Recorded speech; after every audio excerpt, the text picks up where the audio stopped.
bonjour. Aujourd'hui, on va réfléchir sur un texte de Saint Matthieu que l'Église nous donne pendant cette période du carême. Et donc, c'est intéressant de le lire pour voir quelle lumière il nous donne pour vivre ce carême. Et récemment, j'ai eu la chance de rencontrer une jeune qui...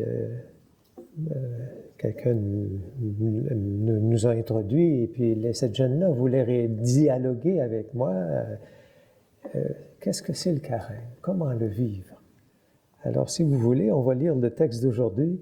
On va essayer virtuellement, si on peut dire, de dialoguer avec ces jeunes qui veulent savoir comment vivre un temps comme celui-là. Alors, le texte parle d'une opposition de Jésus avec des pharisiens. Et Jésus est très sévère à leur égard, mais Matthieu nous montre que Jésus parle des pharisiens à nous, c'est-à-dire aux disciples, à la foule.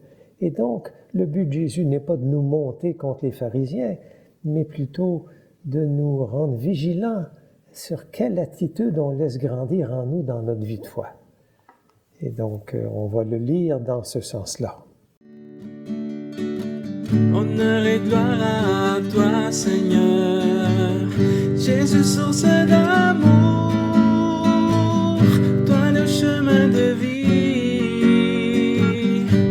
le roi de la paix, Jésus, Jésus, Jésus.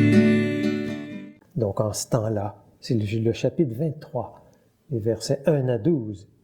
En ce temps-là, Jésus s'adressa aux foules et à ses disciples, et il déclara « Les scribes et les pharisiens enseignent dans la chair de Moïse. Donc, tout ce qu'ils peuvent vous dire, faites-le, observez-le. Mais n'agissez pas d'après leurs actes, car ils disent et ne font pas. Ils attachent de pesants fardeaux, difficiles à porter, et ils en chargent les épaules des gens. Mais eux-mêmes ne veulent pas les remuer du doigt. Et toutes leurs actions, ils les font pour être remarqués des gens. Ils élargissent leurs phylactères, ils rallongent leurs franges, ils aiment les places d'honneur dans les dîners, les sièges d'honneur dans les synagogues et les salutations sur les places publiques. Ils aiment recevoir des gens le titre de « Rabbi ». Pour vous, dit Jésus, ne vous faites pas donner le titre de Rabbi, car vous n'avez qu'un seul maître pour vous enseigner. Vous êtes tous frères. Ne donnez à personne sur terre le nom de Père, car vous n'avez qu'un seul Père, celui qui est aux cieux. Ne vous faites pas non plus donner le titre de Maître, car vous n'avez qu'un seul Maître, le Christ. Le plus grand parmi vous sera votre serviteur. Qui s'élèvera sera abaissé. Qui s'abaissera sera élevé.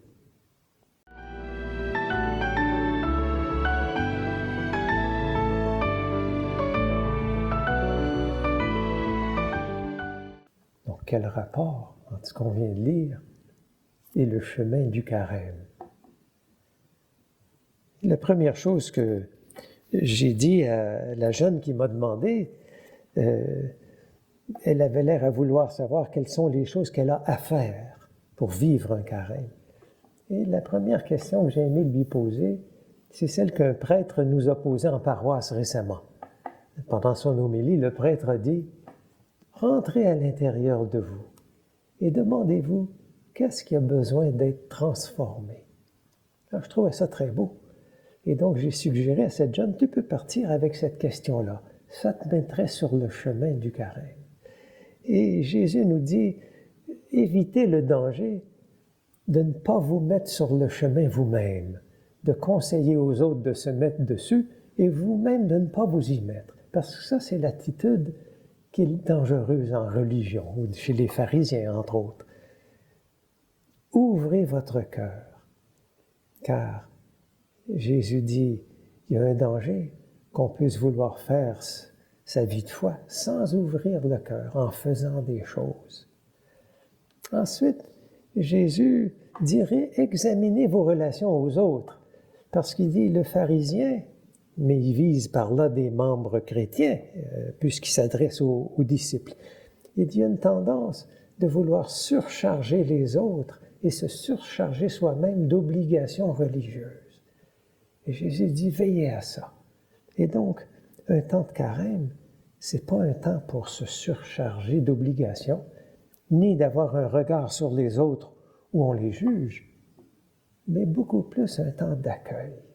Accueil de soi, accueil des autres.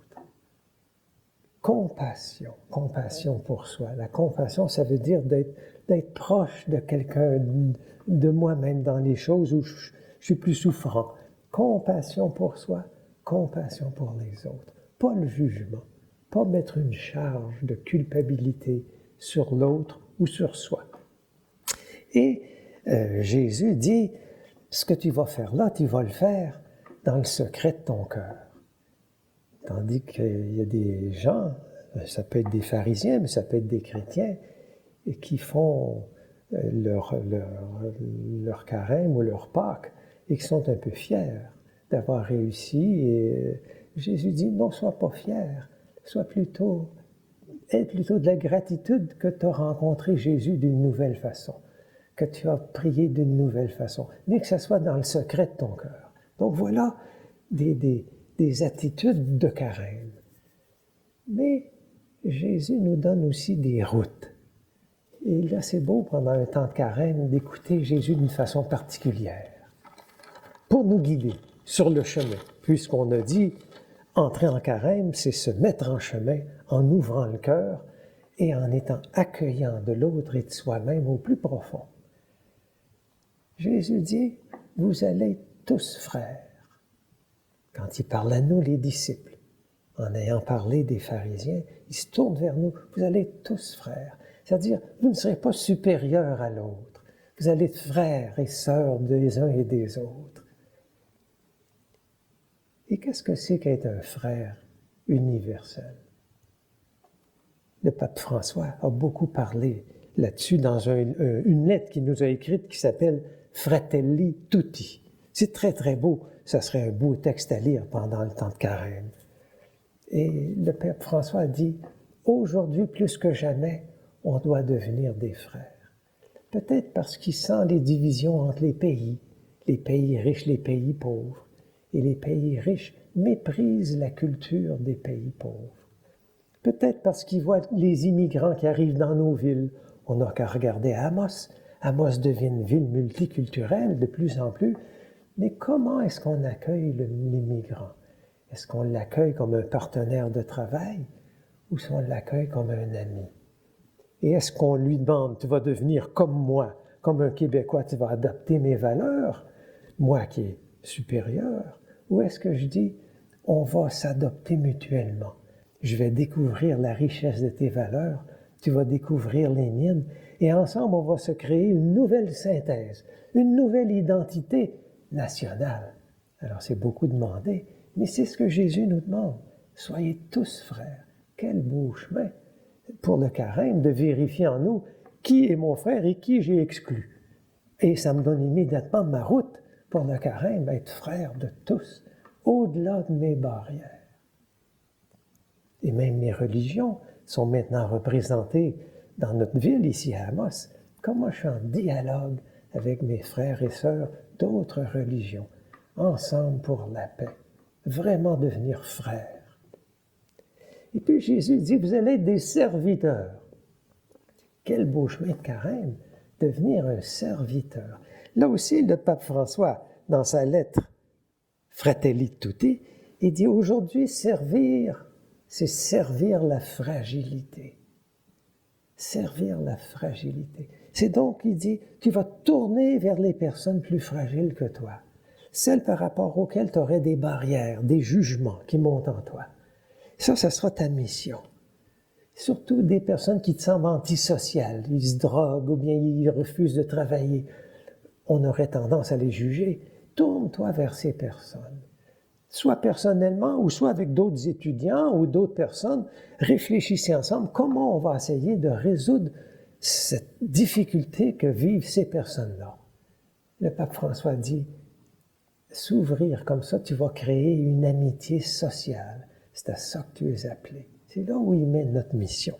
Puis enfin, le pape Jésus nous dit, vous ne serez pas simplement serviteur, vous allez ne pas vous élever face aux autres, vous allez vous abaisser. Ça ne veut pas dire perdre l'estime de soi, mais ça veut dire que si tu t'élèves face à un autre, tu lui fais perdre l'estime de lui-même. Tu te penses supérieur, tu le blesses. Et Jésus dit donc, abaisse-toi et mets-toi au service de l'estime de soi d'un autre. Rappelez-vous ce que nous, ici au Canada, peut-être à Amos, on a fait avec les Premières Nations. On a voulu les rendre comme nous, en faire des Canadiens purs, simples. Et on a blessé leur langue, blessé leur culture, blessé leur estime de soi. Il y en a qui ont parlé qu'on a fait un génocide des chrétiens. Où est l'Évangile?